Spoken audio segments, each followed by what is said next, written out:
Hello, I'm Janusz Rewiński and you're watching Break the Fake. They make them, we break them, and tell you everything you need to know. As of February 2025, the Russian army's active duty forces are estimated at around 1,134,000 soldiers. Ukrainian Commander-in-Chief Alexander Syrsky estimates that Russia has deployed up to 640,000 troops directly into combat against Ukraine.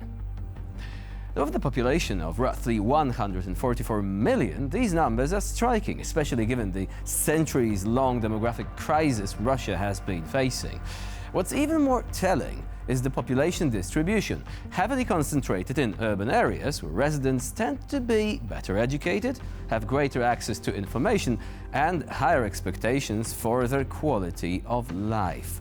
And this is what matters. You see, people in Moscow don't really want to die, and the Kremlin knows it. That is why, when drafting new servicemen, Putin targets the farthest corners of the country, places where people are more willing to risk their lives for a soldier's pay. In 2025, a frontline contract soldier typically earns about $2,000 to $3,000 plus massive one-time enlistment bonuses. In contrast, conscripts earn almost nothing, often less than $500 a month, which barely covers their basic expenses. Now, in the video you're about to see, we'll show you images from the village of Sedanka in the Kamchatka region, now the first settlement in Russia with a 100% female population. There are no men left. Putin sent them all to fight in Ukraine. Officially, the settlement is listed as having about 400 residents, but in reality, only 224 remain, including 67 children.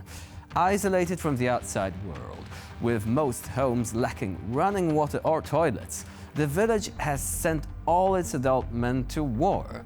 This policy also serves another Kremlin objective, targeting Russia's indigenous minorities. Sedanka's residents are Koryaks and Italimens, peoples the Kremlin would prefer to see disappear altogether. Мы очень рассчитывали почувствовать национальный колорит, но приехали в самую депрессивную точку из всех, что нам доводилось видеть. Люди здесь не ведут традиционный образ жизни и даже не пытаются сохранить культуру. Они пытаются просто выжить. Оленей здесь давно нет, а большая часть трудоспособных рыбаков отправилась в зону специальной военной операции. Весь жилой фонд строили еще в советское время, весь он изъеден грибком. Основные мужчины, основные мужики сейчас выполняют задачи, важные для всей страны, а нам нужно позаботиться о семьях, которые остались в селе. Ситуация со своими сложностями, в первую очередь, конечно, состояние жилищного фонда, но именно ввиду большого количества участников специальной военной операции нам нужно и особое внимание уделить с точки зрения такой практической. Now, there are only a few Russians brave enough to speak their minds about what is really happening in their country.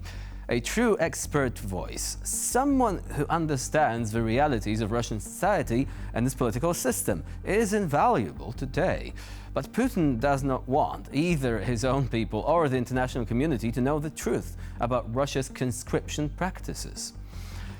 Now, one such unique voice is Vladislav Gorin, an independent Russian journalist and podcast host affiliated with Meduza, a news outlet labeled a foreign agent by the Russian government, which means that they essentially see it as a hostile force and they would rather see it disappear altogether. This is what the foreign agent law is all about. It's about basically silencing all dissenting voices. Now, in the video you're about to see, the man in question dissects the ideological framework behind what Russians are actually dying for today, and the twisted sense of morality that underpins this neo-Soviet vision that Putin has for today's Russia. Я тут вижу, на самом деле, не национализм, ни цивилизационный, ни имперский, ни государственный, никакой. Потому что если ты лакец, мордвин и всех не перечислить, то ты как бы и никто в национальном смысле, в том числе не русский. Все названные национальности в этом контексте и не названные не важны. Все эти люди, все представители национальностей являются участниками общего проекта новой исторической общности. Это можно назвать, не советского народа, а российского народа. Или там подданные императора. Это вненациональная категория. Принадлежность к такой российскости, самоопределение, оно происходит в данном случае через власть, через лояльность ей. Короче, я тут вижу типичную для России. Россия часто в разных своих государственностях это воспроизводила такую универсальную имперскость. Путин никакой не националист, не главный, не самый правильный, не пещерный. Он вне этого, он за власть. И говорит, что все, кто за власть, те молодцы. Кто нет, они не стоят ничего. Их нельзя даже определить по национальности. And now we move on to Moldova, a country of just 3 million people. For centuries, this nation has been a crossroads where European and Russian interests collided. With Moldova's regions of Transnistria and Gagauzia leaning towards Moscow, this corner of the world remains of crucial importance to the Kremlin. Now, a court in Chisinau has handed down a 7-year prison sentence to Evgenia Gutul, the pro-Russian governor of Gagauzia, for her role in a scheme to smuggle funds from Russia into Moldova. As you can imagine, this verdict sparked outrage across Russian state media and among pro-Kremlin political figures.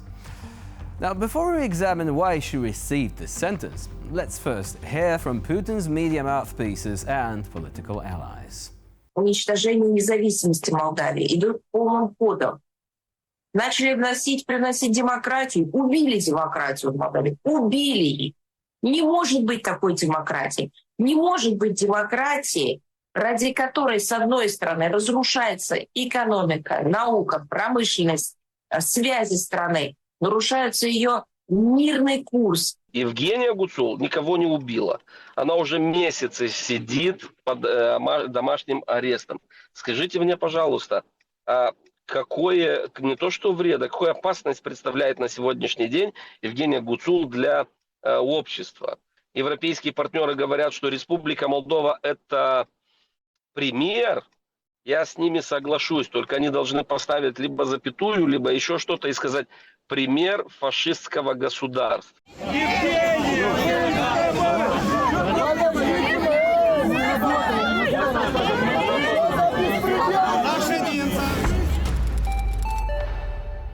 All right then, let's take a look at the facts. According to Moldovan prosecutors, from 2019 to 2022, Evgenia Gutul systematically funneled undeclared funds from Russia to finance the banned pro-Russian Shor party, founded by convicted oligarch Ilan Shor. That effort unsurprisingly violated Moldova's electoral finance laws. It also formed part of Moscow's general approach to Moldovan politics, namely throwing money at people and hoping that sympathy can be won through bribery. Except, of course, for the likes of Evgenia Gutul herself, because people like that are totally on board with Putin's designs for the region, which arguably makes it even worse. Now let's also take a closer look at the Gagauzia region itself, where Evgenia Gutul served as leader. This autonomous area in southern Moldova is home mainly to the Turkic-speaking Gagauz minority and has long leaned towards Moscow, both politically and culturally. Gutul openly aligned herself with the Kremlin, visited President Putin, and even suggested that Gagauzia could break away from Moldova or establish a representative office in Moscow, proposals widely viewed as direct threats to Moldova's territorial integrity.